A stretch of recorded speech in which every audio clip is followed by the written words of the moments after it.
Gaur hezkuntzako 100 langile, hezkuntza komunitateko familia eta ikasleekin batera, Iruñako kaleak hartu ditugu ozen adierazteko.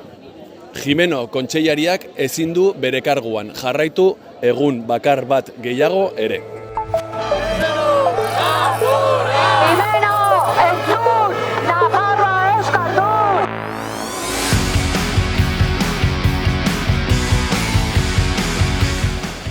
Zazpi urte luze hauetan, hezkuntzaren kalitatea gainbeheran dago. Lankarga eta eskakizunak gero eta handiagoak dira. Burokrazia, aniztasunari arreta, ratio eutxiezinak eta hoiei aurre egiteko baliabiderik ez dago. Lan baldintzak hobetu!